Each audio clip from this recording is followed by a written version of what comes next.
Assalamu alaikum wa rahmatullahi wa barakatuh. Mje baleko musibye mutya mwasuze mutya muli okay. Amanya yenze Nyondo Rosette. Amanya gange nagano gakyusa. Gego gentambuliramu abagakyusa. Abagakyusa. Kengironi promotions, kengironi simanya New World Visa Expert. Adisema kengironi sima Nyondo. And kat Kingron Promotions department indala ate project. Yeah, nengeri nya Kingron isigalawo. Okay. Anyway tubuzeeko. Mugamba mutya abatulaba ku Nyondo Media ndi wano n'omukyala Nyondo Rosette atakyusa amannya. Ate nga maama wange amannya Kingron nga nsinzira ku New World Visa Experts. Noli wakubuza lwaki ndi maama omugamba. Ono mama wange nno kyenyinza obbagamba andeze nazaala andeze kyekyo kimala yandeze. Ensonga ebeerendese obeera ogimanyi. Tuli mwezi gwa kumeka? Tuli mu gwa 11 2024. Yes. Amnesty eyasooka yatuweebwa nga ddi?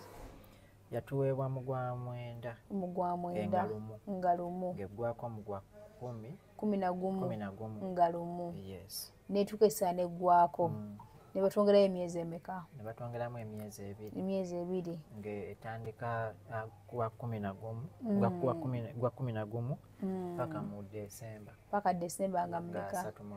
Nga 31. Saawa eno ddala kituufu Amnesty eyo kweri mukoleddeko abaana oba yakimpatiira?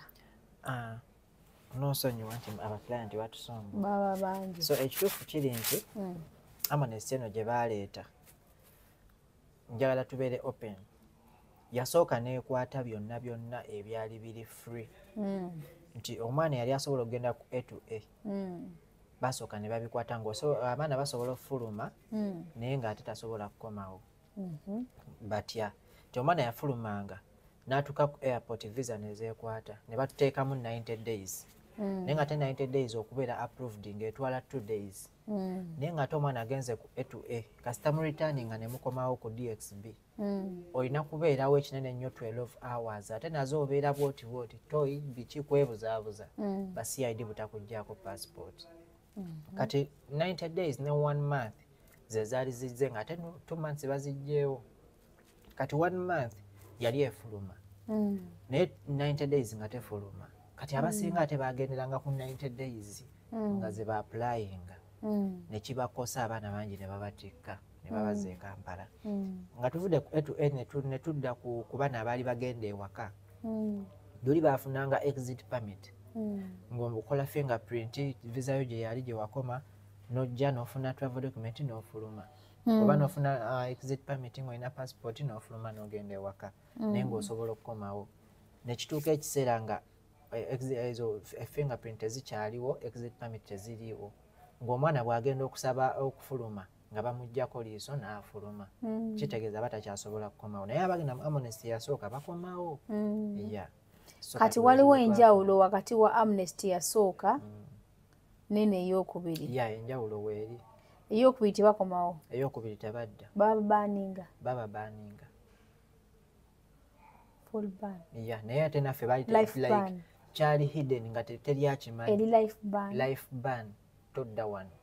Ku gundi eriwo kati saawa eno? Wonna. Dubai todda. Naye ate tetwakimanyi era omala tutwalayo omwana n'alyoka agamba banzigyeko eriiso. Okitegeera? So eyasooka?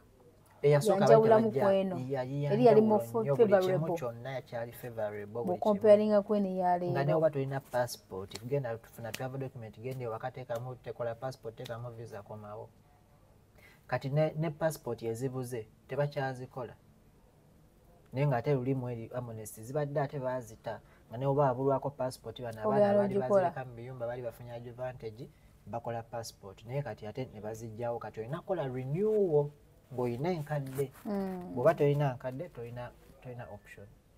Olina kufuluma ate ban. kati abaana bawa magezi ki nga gwe Ronnie owa New World Visa Experts. Abuzibu bwe tufuna ne ba clients baffe baganda baffe ne bannyinaze basooka ne tubagamba ekintu ne bakitwala nga bakitengejja ne bakitwala lightly oshegeera n'obagamba bannaye Harmonies yasooka twakubiriza abaana ne tubagamba muteekeemu visa use this chance buli kimu kyonna kyali favorable everything kyali favorable but they denied nga bakyalina omutwe omunene ate ku last ne bajja nga ate bakola ki bakyagala ne baboosi bennyini nga babateera mu visa no mami nze kankubulire nga maze emyaka 3 mu overstay ndi mu Dubai ate saagala gifuluma at least nkube waka ne batunda ka politikange kuba myaka 3 obadde okola ki mu Dubai oba olinayo koolinayo ewaka kubayo ewaka bakatudde oba tokyagala va mu Dubai oba oyagala va mu Dubai fuluma baleme kukuggyako liiso oddeyo weetereza osobola okukomawo yes twabawa advice baazigaana nze amazima eno ama nesinga yasanga ndi mu overstay naawe ne walimpadde ssente ng'olina kyontumye nali nsobola osooka nenzisa mu visa ne nkugamba mami nkubuulire nja kukutereeza byamazima nkubuulira amazima nali nsoboka kudduka ku New World neteekamu ka employment oba ka A to A nenzija nekunnyonnyolera bwali kitegedde nogaa naye mutabani wa ekyokoze si kirungi nga gwomaze okweddaabulula nja kukutereeza bakugamba mazima waliganye zibadde zina kyezigenda okukola naye nga sikisigamba nti kyemmamukola mujja kukwata zente z'ababosi bamwe babasibe naye nga for now advice gyenyinza obbawa it is late. It is too late. That's why temukyandaba nga nanga A to A. Because nja kutwala bakudipotinge onyege. So it is too late. Kyekintu kyekyasiza okwagala ku New World Visa eriyo companies ezimu ezigamba mujje tukole A to A sure deal. Kati leero lunaku lwaliro ku makya tubadde twakatuuka mu office mami batusindikidde amawulire nga 2 months visa era still bagijjeewo. Katusigazaaki alina kulinda 1 month abagenda ate nojjukira wali abali ku A to A ezinnafuluma kati alina kulinda ya 1 month ne 90 days.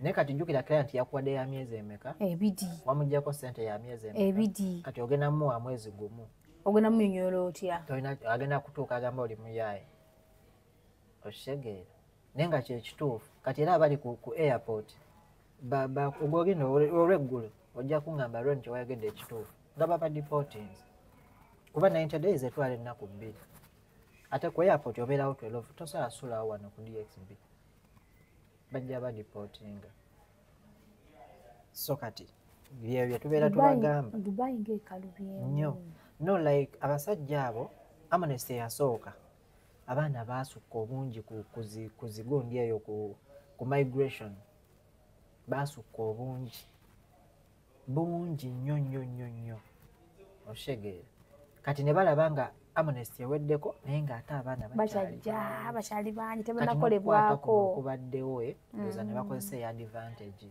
ne bagala katwongereyo bajje ffe tukole ki bafiishinge batwale so that's what I think sigamba nti kyebakola naye it's what I think okusinziira ku bikolwa ebiriwo.